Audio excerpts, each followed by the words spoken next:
রাসূলুল্লাহ সাল্লাল্লাহু আলাইহি ওয়াসাল্লাম বিভিন্ন সময়ে নানা ধরনের জিকির করতেন। তার জিকির ছিল আল্লাহর স্মরণ ও প্রশংসা করার এক অনন্য উদাহরণ। কিছু গুরুত্বপূর্ণ জিকির নিম্নরূপ: ১. সকালের ও সন্ধ্যার জিকির।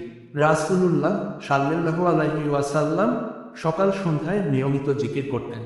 যেমন: উচ্চারণ সুবহানাল্লাহি ওয়া বিহামদিহি, অর্থ মহিমা সে আল্লাহর এবং তার প্রশংসা।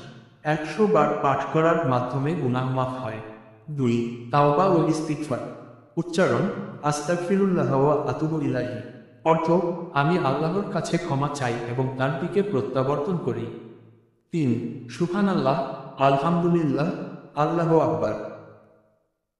উচ্চারণ সুবহানাল্লাহ, আলহামদুলিল্লাহ, আল্লাহু আকবার, অর্থ আল্লাহ পবিত্র, সমস্ত প্রশংসা আল্লাহর জন্য, আল্লাহ মহান।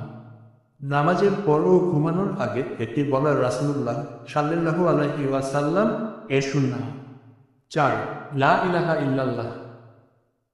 উচ্চারণ লা ইলাহা ইল্লাল্লাহু ওয়াহদাহু লা শারীকা লাহু, লাহুল মুলকু ওয়া লাহুল হামদু, ওয়া হুয়া আলা কুল্লি শাইইন কাদির, অর্থ একমাত্র আল্লাহ ছাড়া আর কোনো উপাস্য নেই, তার কোনো শরীক নেই।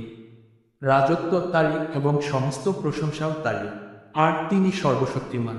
১০ বার পাঠ করলে অনেক নেকি অর্জন হয়। ৫. দুশ্চিন্তায়।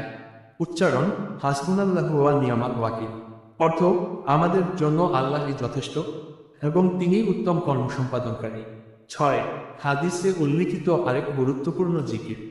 উচ্চারণ আল্লাহুম্মা ইন্নী আশআলুকাল আফওয়া ওয়াল আফিয়া, অর্থ হে আল্লাহ, আমি আপনার কাছে ক্ষমা এবং নিরাপত্তা চাই। রাসূলুল্লাহ সাল্লাল্লাহু আলাইহি ওয়াসাল্লাম সর্বদা জিকিরে মনোযোগী ছিলেন এবং সাহাবাদেরও জিকির করার পরামর্শ দিতেন। আপনি নিয়মিতভাবে এই জিকিরগুলো করলে দুনিয়া ও আখিরাতে উপকার পাবেন ইনশাআল্লাহ।